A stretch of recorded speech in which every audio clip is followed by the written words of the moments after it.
नमस्कार। आज की वार्ता में आपका स्वागत है।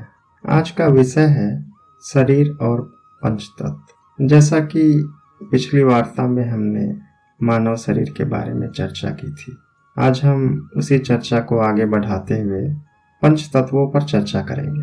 पंच तत्व जिसमें पृथ्वी, जल, अग्नि, वायु और आकाश तत्व शामिल हैं, जिसे पंच महाभूत भी कहते हैं। आज की वार्ता का मुख्य उद्देश्य है पंच तत्वों के गुणों का विश्लेषण करना और मानव शरीर के ऊपर में इनके क्या प्रभाव होते हैं और इन्हें संतुलित करके मानव शरीर को स्वस्थ कैसे रखा जाए। क्योंकि यदि शरीर ही स्वस्थ नहीं होगा तो फिर इस शरीर के द्वारा कोई भी कार्य संभव नहीं है, चाहे वो आध्यात्मिक हो या फिर सामाजिक या व्यवहारिक कार्य। कोई भी कार्य स्वस्थ शरीर के बिना संभव नहीं है। इसलिए आज हम इन पंच तत्वों के प्रभाव और इसके संतुलन के प्राकृतिक प्रयोगों पर भी चर्चा करेंगे। इन्हीं पंच तत्वों के संयोजन से मानव शरीर का निर्माण होता है और शरीर को सुव्यवस्थित चलाने के लिए इन्हीं तत्वों का योगदान होता है। जैसा कि पिछली वार्ता में हमारी चर्चा हुई थी कि इस जगत में प्रकृति की दो शक्तियां कार्य कर रही है। पहली है संकल्प शक्ति और दूसरी है परमाणु शक्ति। ये दोनों शक्ति इस जगत रूपी प्रतीति को सत्य रूप में भाषित करती है और इस जगत को प्रक्षेपित करती है। इन्हीं शक्तियों के द्वारा जगत का निर्माण, स्थिति एवं विनाश नित्य हो रहा है।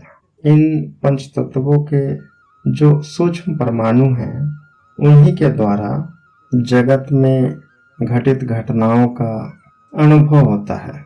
हमारा शरीर भी इन्हीं अनुभवों में एक है। हमारे शरीर में ये एक समुचित अनुपात में विद्यमान है। शरीर में सबसे ज्यादा अनुपात वाला तत्व जल तत्व है, दूसरी है पृथ्वी तत्व। हमारे शरीर में तीसरा जो तत्व है वो अग्नि तत्व है, जो शरीर में तापमान और हमारे पेट के अंदर जठराग्नि नाम से निवास करती है। जो चौथा तत्व है वो वायु तत्व है और पांचवा तत्व आकाश तत्व है। अब हम मात्रा के अनुसार जान लेते हैं। शरीर में प्रथम स्थान आता है जल तत्व का। जल तत्व में ग्रहण करने का गुण है। हमारे शरीर में जो भी रोग प्रतिकारक गुण पाए जाते हैं वो सर्वाधिक जल तत्व से ही संबंधित होते हैं। जैसे जल का गुण है शीतलता, वो शीतलता प्रदान करती है। वैसे ही शरीर में जल का कार्य है सभी अंगों को शीतल रखना, स्वच्छ रखना। जैसे हम जल से स्नान करते हैं तो उसका मोटे तौर पे उद्देश्य यही होता है कि शरीर को शुद्ध किया जाए या शरीर को साफ सुथरा रखा जाए। किंतु हम इस तथ्य से अवगत नहीं होते हैं कि जिस जल के द्वारा हम अपने शरीर को साफ कर रहे हैं उस जल में कुछ और भी गुण होते हैं। जैसे जल के अंदर विद्युत शक्ति होती है, जिसका उपयोग हमारे शरीर के द्वारा स्वयं कर लिया जाता है। शरीर उस विद्युत शक्ति का उपयोग करके अपने को स्वस्थ रखने के लिए एवं अपने अंदर रोग प्रतिरोधक क्षमता को विकसित करने के लिए शरीर उस विद्युत शक्ति का इस्तेमाल कर लेता है।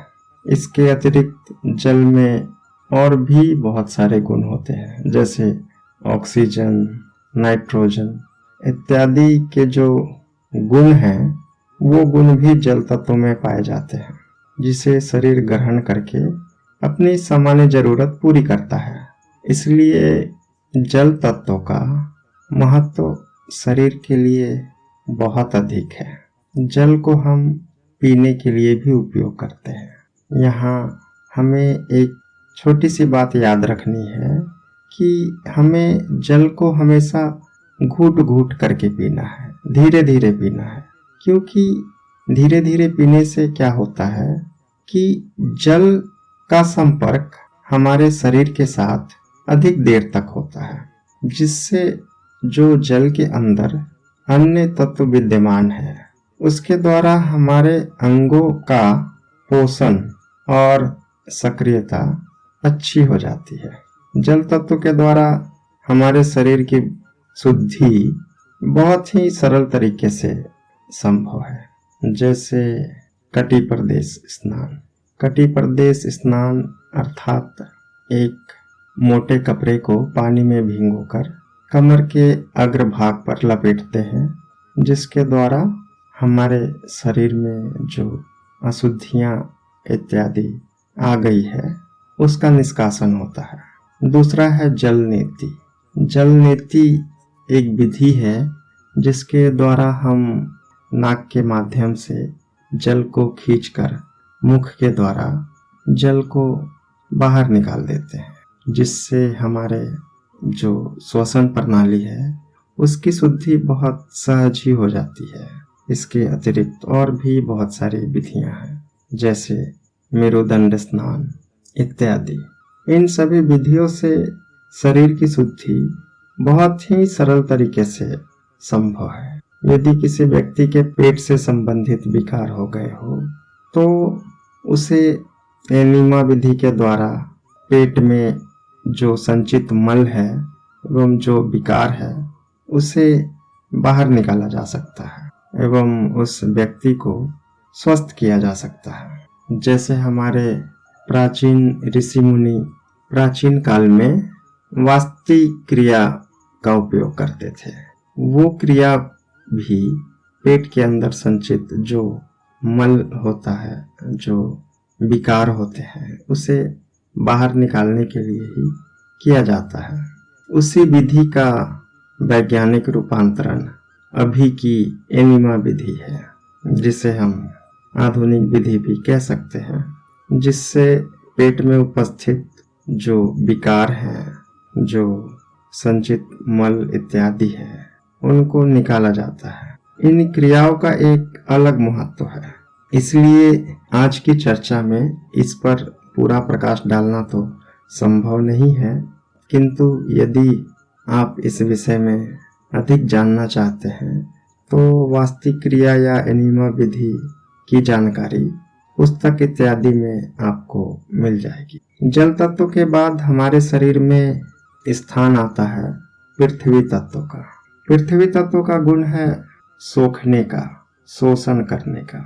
जैसे पृथ्वी सारी चीजों को स्वयं में अवशोषित कर लेती है, सोख लेती है एवं उसे अपने अंदर समाहित कर लेती है। अब चूंकि हमारा शरीर भी मिट्टी से ही बना है, इसलिए पृथ्वी तत्व के गुण को हम बहुत आसानी से समझ सकते हैं कि ये कार्य कैसे करता है।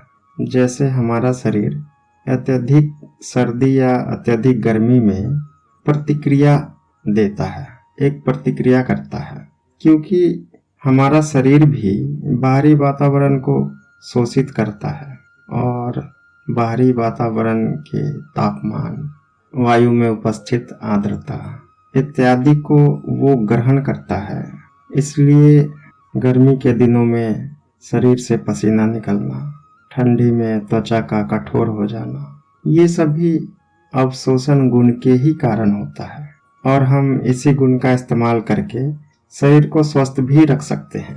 जैसे पुराने समय में हमारे शरीर के ऊपर में उपटन इत्यादि का लेप किया जाता था। जैसे आपने भी देखा होगा कि शादी इत्यादि कार्यक्रमों में शरीर के ऊपर में हल्दी का लेप लगाया जाता है। ये सभी क्रियाएं पृथ्वी के अवशोषण गुण को ही ध्यान में रखकर बनाई गई थी और उसी गुण पर ये सभी उबटन लगाना, मालिश करना पृथ्वी तत्व के इसी गुण पर आधारित है।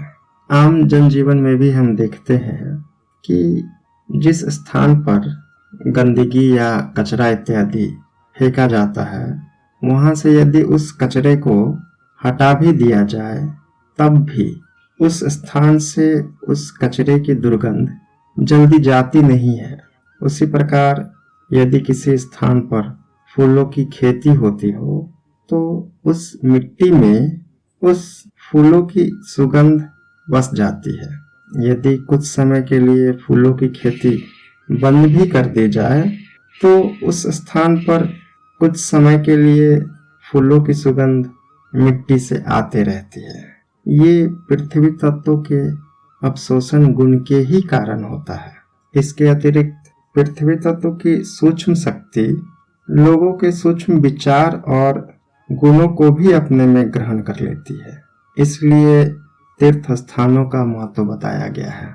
जैसे आज भी आप पुष्कर चले जाएंगे या वृंदावन या गया जी इत्यादि तीर्थों में जाएंगे तो आप इन स्थानों की जो उच्च सात्विक तरंगे हैं, जो वाइब्रेशंस हैं, वो स्वयं महसूस कर सकते हैं। और यदि आप चाहे तो अपने घर को ही तीर्थ बना सकते हैं या आप जहाँ निवास कर रहे हैं, जिस कमरे में आप रहते हैं, आप वहाँ भी तीर्थ का निर्माण कर सकते हैं। आप जिस स्थान पर साधना करते हैं उस कक्ष का वातावरण धीरे धीरे आध्यात्मिक हो जाता है। उस स्थान में शांति और आध्यात्मिकता के जो विचार हैं, जो तरंगे हैं, वो फैलने लगते हैं। इस कारण उस स्थान का, जिस स्थान पर लंबे समय तक आध्यात्मिक कार्य या आध्यात्मिक वातावरण रहा हो, वो स्थान अपने में तीर्थत्व का गुण प्रकट कर लेता है। उस मिट्टी में तीर्थ का गुण स्वयं आ जाता है। अब हम जानते हैं कि पृथ्वी तत्व को संतुलित कैसे रखा जाए। पृथ्वी तत्व को संतुलित रखने का सबसे अच्छा तरीका है कि हमें जब भी मौका मिले हम अधिक से अधिक मिट्टी के संपर्क में रहें।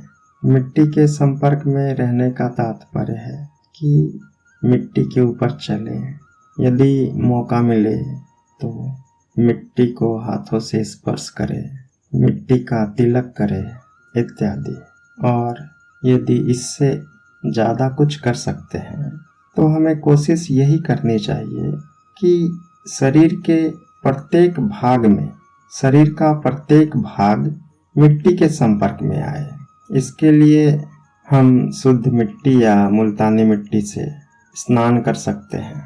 साबुन के स्थान पे शुद्ध की हुई मिट्टी या मुल्तानी मिट्टी से स्नान करने से मिट्टी तत्व का जो असंतुलन है वो ठीक हो जाता है। शरीर में जो फोड़े फुंसी इत्यादि पृथ्वी तत्व के असंतुलन से प्रकट होने वाले जो रोग हैं, उसका निदान प्राकृतिक तरीके से स्वयं हो जाता है। मात्रा के अनुसार पृथ्वी तत्व के बाद स्थान आता है अग्नि तत्व का। अग्नि तत्व का हमारे शरीर में मुख्य कार्य है ऊर्जा प्रदान करना। हमारे शरीर के संचालन एवं भोजन को पचाने के लिए अग्नि तत्व ही कार्य करता है। हमारे शरीर में जो अग्नि मौजूद है, जिसे हम पित्त कहते हैं, वो इसी तत्व का ही एक रूप है। इस तत्व को संतुलित रखने के लिए हमें सूर्योदय के समय सूर्य की रश्मियों का उपयोग प्रत्येक दिन करना चाहिए। यदि हम प्रतिदिन सूर्योदय के समय सूर्य की किरणों के संपर्क में आते हैं तो प्राकृतिक रूप से अग्नि तत्व की शुद्धि और संतुलन होते रहता है। अग्नि तत्व के बाद स्थान आता है वायु तत्व का। वायु तत्व एक अद्वितीय तत्व है, क्योंकि इसका रूप नहीं होता किंतु इसमें भार होता है और यह हमारे शरीर में शक्ति का संचयन करता है, शक्ति का संचालन करता है। आपने भी देखा होगा कि यदि कोई व्यक्ति कुछ भारी वजन उठा रहा हो या कोई कसरत कर रहा हो तो वो श्वास को रोक के रखता है, क्योंकि वायु तत्व का हमारे शरीर पर बहुत ही ज़्यादा प्रभाव होता है। हम खाना और पानी के बिना तो कुछ समय तक जिंदा रह सकते हैं, किंतु हवा के बिना कुछ मिनट भी जिंदा रहना मुश्किल है।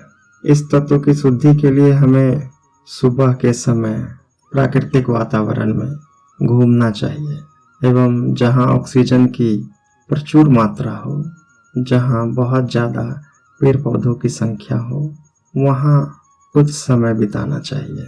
या जो व्यक्ति प्राणायाम कर सकते हो उन्हें प्राणायाम के द्वारा इस तत्व को शुद्ध एवं संतुलित रखना चाहिए। इसके अतिरिक्त हमें अपने घर के आसपास ज़्यादा से ज़्यादा पेड़ पौधे लगाना चाहिए। हम घरों में जो अगरबत्ती का इस्तेमाल करते हैं वो हमें बंद कर देना चाहिए। अगरबत्ती का धुआं स्वास्थ्य के लिए हितकर नहीं होता है। अगरबत्ती के स्थान पर हमें धूप का इस्तेमाल करना चाहिए। हमें घर में ही जो घर की ही सामग्री होती है, जैसे चंदन, गूगल, इलायची, कपूर, नागरमोथा इत्यादि, इन सभी चीज़ों को मिलाकर एक छोटी सी हवन सामग्री बना लेनी चाहिए एवं प्रतिदिन संध्या के समय इस धूप के साथ जलाना चाहिए, जिससे घर की हवा शुद्ध और पुष्ट होती है और वातावरण सात्विक होता है। वायु तत्व के संतुलन के लिए हमें कुछ बातों का ध्यान रखना बहुत जरूरी है। जैसे श्वास हमें नाक से ही लेना चाहिए और श्वास की गहराई अच्छी होनी चाहिए। उथला श्वास नहीं लेना चाहिए। उथला श्वास स्वास्थ्य के लिए लाभदायक नहीं होता। उथले श्वास से हमारे शरीर के अंदर जो गंदगी है वो बाहर नहीं आती, जिससे शरीर के अंदर जो कार्बन डाइऑक्साइड गैस मौजूद होती है वो बाहर नहीं जाती। इसलिए श्वास को हमें गहराई से लेना चाहिए और नाक से ही लेना चाहिए। इसके अतिरिक्त हम जिस स्थान पर रहते हो उस स्थान का जो वायु निष्कासन की प्रणाली है वो सही होनी चाहिए। उस स्थान में हवा आने जाने का स्थान समुचित होना चाहिए और स्वच्छ हवा हमारे घर तक पहुँचे। इसके लिए घर के आसपास पेड़ पौधे इत्यादि होने चाहिए। वायु तत्व के बाद स्थान आता है आकाश तत्व का। आकाश तत्व पंच तत्वों में सबसे सूक्ष्म है। आकाश ने ही संपूर्ण ब्रह्मांड को थाम रखा है, इसलिए यह तत्व वायु तत्व से भी सूक्ष्म है। इस कारण यह अनुभव गम्य नहीं है, किंतु जैसे हमें अपने विचारों का अनुभव मानसिक होता है, वैसे ही आकाश तत्व का भी अनुभव आप अभी मानसिक रूप में कर सकते हैं। अभी हम अपनी आंखें बंद करके देखें कि क्या दिख रहा है। तो आंखें बंद करने के पश्चात एक अनंत गहराई, अंधेरा और अंधेरे को चीरती हुई विचारों की किरणें, ये आकाश तत्व का ही अनुभव है। ये हमारे चित्ताकाश का ही अनुभव है। जैसे हमारे मन में असंख्य विचार प्रकट होते हैं और लुप्त हो जाते हैं, उसी प्रकार आकाश में अनंत विचार तरंग रूप में घूमते रहते हैं। जो व्यक्ति जितना मानसिक रूप से उन्नत होता है उसकी विचार शक्ति उतनी प्रबल होती है और वो आकाश में मौजूद जो अन्य विचार हैं उन्हें प्रभावित करता है। जैसे स्वामी विवेकानंद ने कहा था कि मेरे विचार आने वाले समय में एक क्रांति बनकर प्रकट होंगे और भारत स्वतंत्र होगा। इसी प्रकार से आकाश में असंख्य प्रकार के विचार जो तरंग रूप में चल रहे हैं, वो विचार हमें भी आंदोलित और प्रभावित करते हैं। जैसे आपने देखा होगा कि यदि हमारे मन में किसी के प्रति प्रेम का भाव उठा तो वो विचार कुछ समय तक सतत नए नए रूप में प्रकट हो रहा है। नए नए प्रेम के भाव अनायास ही हृदय में प्रकट हो रहे हैं। इसी प्रकार यदि किसी के प्रति द्वेष का भाव आता है तो कुछ समय तक लगातार उसी प्रकार के विचार मन में चलते रहते हैं। ऐसा क्यों होता है? ऐसा इसलिए होता है क्योंकि हमारे विचार उसी प्रकार के अन्य विचारों को स्वसमानता के नियम के अनुसार आकर्षित कर रहे हैं और उसी प्रकार के असंख्य विचार आकर्षित होकर मन में नए नए विचार और भाव को जन्म दे रहे हैं। इसलिए हमें सदा विचारों का ध्यान रखना चाहिए कि हमारे मन में क्या विचार उठ रहे हैं, क्योंकि यदि हम घृणा का विचार कर रहे हैं तो हम स्वयं के साथ विश्व का भी अमंगल कर रहे हैं। हमारे घृणा के विचार विश्व में फैले घृणा के विचार को और बल प्रदान कर रहा है। उसी प्रकार यदि हम प्रेम का, कल्याण का विचार कर रहे हैं तो स्वयं के कल्याण के साथ हम विश्व का भी मंगल कर रहे हैं, क्योंकि हमारे मंगल के विचार से विश्व में जो फैली हुई मंगल की भावना पहले से विद्यमान है, उस भावना को हमने बल दिया है। हमारे मंगल की कामना से, मंगल के विचार से विश्व में जितने भी मंगल के विचार पहले से मौजूद है वो और पुष्ट हो रहा है। इसलिए इस आकाश तत्व की अद्भुत कार्यप्रणाली को समझकर हम अपने विचार और संकल्प को सही मार्गदर्शन के द्वारा उच्च कर सकते हैं, श्रेष्ठ कर सकते हैं। इसलिए मन में सदा अच्छे और उदार विचार करने चाहिए, क्योंकि विचार कभी नष्ट नहीं होते। उसी प्रकार हमें स्वयं के प्रति भी नकारात्मक विचार, जैसे मुझे कुछ हो गया है, मुझे कुछ रोग इत्यादि ना हो जाए, इस तरह के विचार, इस तरह के अशुभ संकल्प नहीं करने चाहिए। यदि मन में कुछ नकारात्मक विचार बार बार प्रकट हो जाए, ना चाहते हुए भी कोई नकारात्मक विचार प्रकट हो रहे हो, तो एक प्रयोग करना चाहिए। प्रयोग क्या है कि अपने स्थान से उठ जाएं और पंजों के बल से 10 से 15 बार कूद ले, या फिर अपने पैर के जो दोनों तलवे होते हैं उन्हें आपस में 10 से 15 बार रगड़ ले। इस विधि से जो मन में उठने वाले नकारात्मक विचार हैं वो स्वयं ही नष्ट हो जाएंगे। इन नकारात्मक विचारों से छूटने में ये प्रयोग बहुत मदद करता है। आकाश तत्व तो अति सूक्ष्म होने के कारण इसका प्रभाव मानव शरीर और मानव मन पर अत्यधिक है। इस तत्व की प्रेरण क्षमता सारे तत्वों से अधिक है। इसलिए दिन में एक बार 5 मिनट या 10 मिनट के लिए आकाश की ओर हमें देखना चाहिए, सिर्फ इस भाव से कि आकाश कितना विस्तृत है, जो नहीं दिखते हुए भी अप्रकट रूप में भी सारे ब्रह्मांड का आधार है। इस प्रकार जब हम 5 मिनट या 10 मिनट आकाश की ओर निहारते हैं, इस क्रिया से हमारा मानसिक स्वास्थ्य और हमारे विचार स्वस्थ रहते हैं। उनका प्रभाव और उनकी स्थिति धीरे धीरे उच्च होते जाती है। इस प्रकार हमने देखा कि सभी तत्व मानव शरीर पर कार्य कर रहे हैं। अब हम संक्षेप में इनके संतुलन को एक बार फिर से सुन लेते हैं ताकि इसे प्रयोग करने में आसानी हो। सबसे पहले जल तत्व। जल तत्व के संतुलन के लिए सिर्फ 2-3 प्रयोग हमें करने हैं। पहला प्रयोग, पानी हमें घूट घूट धीरे धीरे पीना है। दूसरा प्रयोग, स्नान के समय हमें अपनी आंखें बंद नहीं रखनी है, आंखें खोल कर स्नान करें, या हो सके तो स्नान करते समय आंखों के ऊपर जल की कुछ छींटे मार ले, या आंखों में पानी जाना चाहिए। इस प्रकार से स्नान करना चाहिए। दूसरा है पृथ्वी तत्व।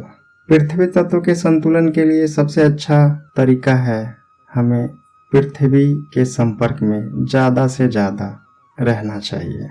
हमें खाली पैर मिट्टी पे टहलना चाहिए। स्नान करते समय साबुन के स्थान पे शुद्ध की हुई मिट्टी या मुल्तानी मिट्टी का प्रयोग करना चाहिए। तीसरा है अग्नि तत्व। अग्नि तत्व के संतुलन के लिए सबसे अच्छा प्राकृतिक तरीका है सूर्योदय के धूप में टहलना। शरीर पे कम से कम कपड़े हो और सूर्य की रोशनी शरीर के ऊपर में अधिक से अधिक मिलनी चाहिए। इसके बाद वायु तत्व। वायु तत्व के संतुलन के लिए हमें नाक से श्वास लेना है, गहरा श्वास लेना है और शुद्ध और प्राकृतिक वातावरण में जहाँ ऑक्सीजन की मात्रा ज़्यादा हो वहाँ कुछ समय बिताना है। वायु तत्व के बाद अंतिम में स्थान आता है आकाश तत्व का। इसके संतुलन के लिए बहुत ही सरल और सहज तरीका है।